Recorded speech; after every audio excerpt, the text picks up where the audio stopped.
नमस्कार प्यारे भाइयों और बहनों। 18 अगस्त 2024 को होने वाली आरएससीईटी परीक्षा के कल प्रवेश पत्र जारी कर दिए गए थे। अगर आप लोगों ने अभी तक प्रवेश पत्र प्राप्त नहीं किया है या आपको पता नहीं है कि आपकी एग्ज़ाम लोकेशन कहाँ है, तो अपने जो आरएससीईटी सेंटर है जहाँ पर आपने फॉर्म भरा था वहाँ से जाके आप प्रवेश पत्र प्राप्त कर सकते हैं।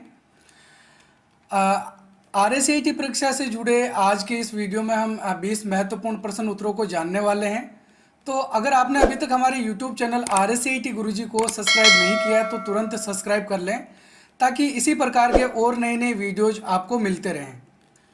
18 अगस्त 2024 को होने वाली आरएससीईटी परीक्षा की तैयारी के लिए पार्ट 4 का हमारा ये वीडियो है। तो ठीक है, शुरू करते हैं आज के वीडियो को। हमारा प्रश्न नंबर 1 है, एचडीएमआई की फुल फॉर्म में एचडी का मतलब क्या होता है? High digital, highlight definition, high definition या फिर हाइट डेफिनेशन। तो देखो, एचडीएमआई की फुल फॉर्म होती है हाई डेफिनेशन मल्टीमीडिया इंटरफेस। तो एचडी का मतलब क्या हो गया? High definition. ठीक है, तो इसमें सही आंसर क्या होगा? C, high definition. H D M I एक केबल भी होती है जो हमारे कंप्यूटर मॉनिटर को जोड़ने के लिए, सीपीयू और मॉनिटर को जोड़ने के लिए काम में ली जाती है। एक वीजीए केबल होती है, दूसरी H D M I cable होती है। यहाँ पर आप इस चित्र में देख सकते हैं, ये इस प्रकार की H D M I cable होती है जो हमारे मॉनिटर सीपीयू को जोड़ने के काम में ली जाती है। नेक्स्ट हमारा प्रश्न नंबर 2 है, निम्न में से किसका प्रयोग विंडोज 10 में एक सर्च बॉक्स की तरह किया जा सकता है? Cortana, MS Edge, Windows Media Player या फिर विंडोज डिफेंडर। तो इसमें सही आंसर होगा ए, कोर्टाना। कोर्टाना का प्रयोग सर्च बॉक्स की तरह किया जा सकता है। अगला प्रश्न नंबर 3 है, कंप्यूटर में किस उपकरण के द्वारा ऑडियो डेटा को इनपुट किया जा सकता है? जॉयस्टिक, माइक्रोफोन, स्कैनर या फिर ट्रैक पॉइंट। तो देखो, ऑडियो अगर हम आउटपुट करना चाहते हैं तो उसके लिए किसका प्रयोग करते हैं? स्पीकर का प्रयोग करते हैं। और अगर ऑडियो डेटा हमारे कंप्यूटर में इनपुट करना चाहते हैं, यानी कि कोई आवाज़ हम कंप्यूटर में सेव करके रखना चाहते हैं, तो इसके लिए जो उपकरण हम काम में लेते हैं वो है माइक्रोफोन। यहाँ चित्र में देख सकते हैं आप, इस प्रकार का माइक्रोफोन होता है। वैसे तो लगभग आप सभी जानते ही होंगे। अगला हमारा प्रश्न नंबर 4 है, किसी टेक्स्ट के बीच लाइन खींचना क्या कहलाता है? Justify, text highlight colour, super script या फिर स्ट्राइक थ्रू। तो शब्दों के बीच में लाइन खींचना स्ट्राइक थ्रू करना कहलाता है। यहाँ पे आप देख सकते हो, ये जो कंप्यूटर शब्द है इसके बीच में एक लाइन खींची हुई है, यानी कि हमने इसको स्ट्राइक थ्रू कर रखा है। तो ठीक है, शब्दों के बीच में लाइन खींचना क्या कहलाता है? स्ट्राइक थ्रू करना। अगला हमारा प्रश्न नंबर 5 है, किसी पेज में मौजूद सभी टेक्स्ट और ऑब्जेक्ट को एक साथ सेलेक्ट करने के लिए किस शॉर्टकट का प्रयोग करते हैं? Control plus S, control plus A, control plus P या फिर कंट्रोल प्लस ओ। तो हमको क्या करना है? सभी को एक साथ में सेलेक्ट करना है। सेलेक्ट ऑल करने की शॉर्टकट कुंजी क्या होती है? कंट्रोल प्लस ए। तो बी इसमें सही आंसर होगा, कंट्रोल प्लस ए। इसके अलावा आपको ध्यान में रखना है, अगर हम माइक्रोसॉफ्ट वर्ड का यूज करते हैं तो उसके अंदर कंट्रोल के साथ में 5 भी बटन दबा सकते हैं। कंट्रोल 5, जो न्यूमेरिक कीपैड वाला 5 है, कंट्रोल के साथ में 5 दबाने से सिलेक्ट ऑल हो जाता है। तो कंट्रोल ए या फिर कंट्रोल 5 भी काम में ले सकते हैं माइक्रोसॉफ्ट वर्ड में। अगला हमारा प्रश्न नंबर 6 है, निम्न में से कौन सा ऑप्टिकल उपकरण कागज पर पेन या पेंसिल द्वारा लिखी जानकारी को स्कैन करता और पढ़ता है? जॉयस्टिक, माउस, ओएमआर या फिर मॉनिटर।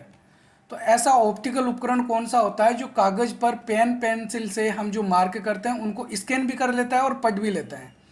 तो इसमें सही आंसर होगा सी, ओएमआर। ओएमआर की फुल फॉर्म क्या होती है? Optical mark reader. Optical mark reader. हम जो ओएमआर सीट भरते हैं उस ओएमआर सीट को ओएमआर मशीन द्वारा चेक किया जाता है। आपकी जो आरएससीईटी की परीक्षा है वो भी ओएमआर सीट पे ही होने वाली है। अगला हमारा प्रश्न नंबर 7 है, निम्न में से कौन सा उपकरण सॉफ्ट कॉपी आउटपुट प्रदान नहीं करता है? प्रिंटर, मॉनिटर, स्पीकर या फिर प्रोजेक्टर। तो देखो, आउटपुट उपकरण तो ये सभी हैं, जो 4 उपकरण दे रखे हैं, प्रिंटर, मॉनिटर, स्पीकर और प्रोजेक्टर, ये क्या है? आउटपुट उपकरण है।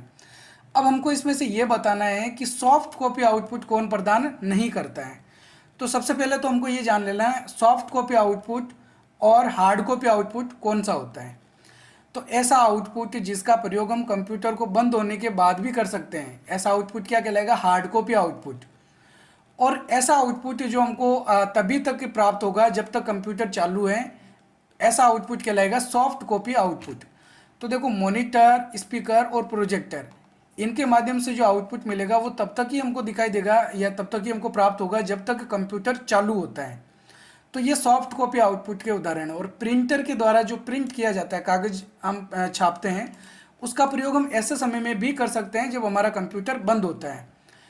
तो जिसका भौतिक अस्तित्व होता है, ऐसा आउटपुट जिसका भौतिक अस्तित्व होता है वो हार्ड कॉपी आउटपुट कहलाता है। प्रिंटर के द्वारा प्राप्त आउटपुट हार्ड कॉपी होगा। अगला प्रश्न नंबर 8 है, निम्न में से सबसे सुरक्षित पासवर्ड कौन से हैं। 1 2 3 VMOU@RACIT, जिसमें वी और आर भी कैपिटल लेटर में है। VMOU 1 2 3 इसमें वी कैपिटल लेटर में है। VMOU 1 2 3 RACIT सब स्मॉल लेटर में है, या फिर VMOU RACIT। तो वैसे तो आप सभी को सही आंसर पता चल ही गया होगा, क्या होगा इसमें, ए। ये जो पासवर्ड है वो इनमें से सबसे मजबूत पासवर्ड है। हालांकि इनसे भी मजबूत पासवर्ड लगाने के लिए हम और इसमें कुछ स्पेशल कैरेक्टर या छोटी ABCD, बड़ी ABCD या संख्या का प्रयोग कर सकते हैं। अगला प्रश्न नंबर 9 है, MS वर्ड 2010 में बैक स्टेज व्यू को देखने के लिए किस शॉर्टकट कुंजी का प्रयोग किया जाता है। Ctrl+P, Ctrl+F2, Alt+F या फिर Ctrl+Shift+B। तो बैक स्टेज व्यू किसे कहते हैं, जब हम फाइल मेन्यू को ओपन करते हैं माइक्रोसॉफ्ट वर्ड में तो जो विंडो दिखाई देती है उसी को ही बोलते हैं बैक स्टेज व्यू। तो यहाँ पर बैक स्टेज व्यू या फिर इसको फाइल मेन्यू हम बोल सकते हैं। तो फाइल मेन्यू को ओपन करने की जो शॉर्टकट कुंजी होती है वो क्या होती है, Alt+F। ध्यान में रखना है, Alt+F। और Ctrl+F किसकी होती है, फाइंड करने की। अगर यहाँ Alt की जगह कंट्रोल होता है तो वो शॉर्टकट कुंजी किस लिए काम में ली जाएगी, फाइंड करने के लिए। और Alt+F किस लिए काम में लेते हैं, फाइल मेन्यू को या फिर बैक स्टेज व्यू को ओपन करने के लिए। इसके अलावा आपको ध्यान में रखना है Ctrl+F2 का प्रयोग प्रिंट प्रीव्यू करने के लिए किया जाता है। प्रिंट प्रीव्यू यानी कि प्रिंट करने से पहले हमको देखना है डॉक्यूमेंट कैसा प्रिंट होगा। और Ctrl+P किस लिए काम में ली जाती है, प्रिंट करने के लिए। नेक्स्ट हमारा प्रश्न नंबर 10 है, ऑनलाइन फीस भुगतान के लिए कौन सा विकल्प सही है, डेबिट कार्ड, पैन कार्ड, आधार कार्ड या फिर वोटर कार्ड। तो अगर हम ऑनलाइन फीस भरना चाहते हैं, ऑनलाइन भुगतान करना चाहते हैं तो कौन सा इसमें ऑप्शन हम सेलेक्ट करेंगे। तो डेबिट कार्ड का प्रयोग कर सकते हैं। डेबिट कार्ड के द्वारा ऑनलाइन भुगतान किया जा सकता है। डेबिट कार्ड के नंबर या पिन नंबर या OTP लगा के भुगतान कर सकते हैं। हमारे अकाउंट में जो पेमेंट होगा वो यहाँ से कट जाएगा। पैन कार्ड, आधार कार्ड, वोटर कार्ड, इनका प्रयोग नहीं कर पाएंगे। नेक्स्ट प्रश्न नंबर 11 है, निम्न में से कौन सा वेब ब्राउज़र का प्रकार नहीं है, Google, Mozilla Firefox, internet explorer या फिर गूगल क्रोम। तो देखो इसके अंदर मोजिला फायरफॉक्स एक ब्राउज़र होता है, इंटरनेट एक्सप्लोरर भी एक ब्राउज़र है जो विंडोज़ 7 में यूज होता है, और विंडोज़ 10 में इसकी जगह पे कौन सा आ गया है, माइक्रोसॉफ्ट एज ब्राउज़र आ गया है। और क्रोम, इसको हम गूगल क्रोम भी बोलते हैं। तो ये क्रोम भी एक ब्राउज़र होता है, गूगल ब्राउज़र नहीं है। गूगल क्या है, एक सर्च इंजन है, ठीक है। गूगल एक सर्च इंजन है। इसके अलावा गूगल, बिंग, याहू, ये सब सर्च इंजन के उदाहरण होते हैं। और मोजिला फायरफॉक्स, इंटरनेट एक्सप्लोरर और गूगल क्रोम या क्रोम, ये क्या है, ब्राउज़र है। अगला हमारा प्रश्न नंबर 12 है, किसी फाइल को प्रिंट करने के लिए किस शॉर्टकट का प्रयोग किया जाता है, Ctrl+N, Ctrl+P, Ctrl+V या फिर Ctrl+F।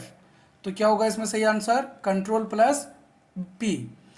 तो Ctrl+P का प्रयोग हम किस लिए करेंगे, प्रिंट करने के लिए। और Ctrl+N का प्रयोग किस लिए करते हैं, न्यू फाइल ओपन करने के लिए। Ctrl+V का प्रयोग करते हैं पेस्ट करने के लिए। और Ctrl+F का प्रयोग किस लिए करते हैं, अभी आपको बताया था, फाइंड करने के लिए, किसी अक्षरों को खोजने के लिए। अगला हमारा प्रश्न नंबर 13 है, MS एक्सेल 2010 में बनने वाली फाइल को क्या कहा जाता है, दस्तावेज, प्रस्तुतिकरण, डेटाबेस या फिर वर्कबुक। तो जो फाइल माइक्रोसॉफ्ट एक्सेल में बनती है उसको कहा जाता है वर्कबुक। और वर्कबुक किससे मिलकर बनती है, वर्कशीट या स्प्रेडशीट से। दस्तावेज यानी कि जो डॉक्यूमेंट है वो माइक्रोसॉफ्ट वर्ड में बनता है। प्रस्तुतिकरण यानी प्रेजेंटेशन पावर पॉइंट में बनाया जाता है। और डेटाबेस एक्सेस में बना सकते हैं। अगला हमारा प्रश्न नंबर 14 है, किसी स्प्रेडशीट में रो और कॉलम के प्रतिच्छेदन से जो चौकोर आकृति बनती है वह क्या कहलाती है? सीट, टेबल, सेल या फिर वर्कशीट। तो रो जो है वो इस प्रकार की लाइनें होती है, इस प्रकार से जो हॉरिजॉन्टल लाइनें हैं इनको क्या बोलते हैं? रो बोलते हैं। और जो इस प्रकार की वर्टिकल लाइनें हैं इसको क्या कहा जाता है? कॉलम कहा जाता है। और जब भी रो और कॉलम मिलेंगे तो एक चौकोर बॉक्स बनता है, और ये जो चौकोर बॉक्स है इस चौकोर बॉक्स को कहते हैं सेल। तो सी इसमें सही आंसर होगा। क्या बोलेंगे? सेल। रो और कॉलम के मिलने से जो चौकोर बॉक्स बनता है वो सेल कहलाता है। अगला हमारा प्रश्न नंबर 15 है, MS एक्सेल 2010 में रिबन को दिखाने छुपाने के लिए क्या शॉर्टकट होता है? Ctrl+R, Ctrl+F1, Ctrl+F2 या फिर Ctrl+Shift+L। तो क्या शॉर्टकट कुंजी होगी? Ctrl+F1।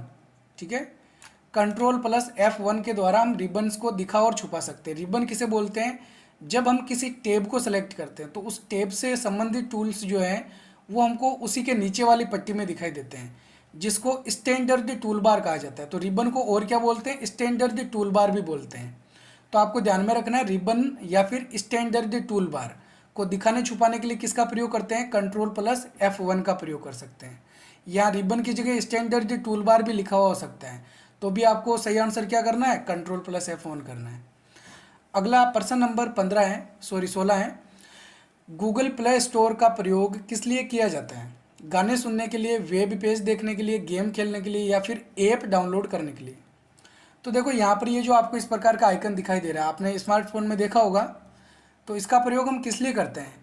ऐप डाउनलोड करने के लिए। अगर हमको कोई ऐप इंस्टॉल करना है हमारे स्मार्टफोन में तो उसके लिए हम इस गूगल प्ले स्टोर का प्रयोग करते हैं। अगला प्रश्न नंबर 17 है, एक बाइट में कितने बिट होते हैं? 4 बिट, 8 बिट, 512 बिट या फिर 1024 बिट? तो एक बाइट में कितने बिट होते हैं? 8 बिट होते हैं। और 4 बिट का जो समूह है, 4 बिट मिलकर क्या बनता है? एक निबल बनता है। 4 बिट यानी एक निबल और 8 बिट यानी एक byte. Bit, byte, kilobyte, ये आपको पिछले वीडियो में मैंने अच्छे से बताया था। नेक्स्ट प्रश्न नंबर 18 है, किसी टेक्स्ट को सुपरस्क्रिप्ट करने से क्या होता है? टेक्स्ट के बीच में लाइन खींची जाती है, टेक्स्ट को तिरछा किया जाता है, टेक्स्ट को उसी लाइन के ऊपर लिखा जाता है या फिर टेक्स्ट को उसी लाइन में नीचे लिखा जाता है? तो देखो, सुपरस्क्रिप्ट करने से क्या होता है? टेक्स्ट को उसी लाइन के ऊपर लिखा जाता है। जैसे हम लिखते हैं एक्स स्क्वायर, तो एक्स स्क्वायर के अंदर जो 2 होता है उसको हमको थोड़ा ऊपर लिखना होता है, इसके लिए हम सुपरस्क्रिप्ट का प्रयोग करते हैं। और जैसे हम लिखते हैं सूत्र H2O, तो H2O में 2 को नीचे लिखना होता है, इसलिए वहाँ पर हम प्रयोग करते हैं सब स्क्रिप्ट का।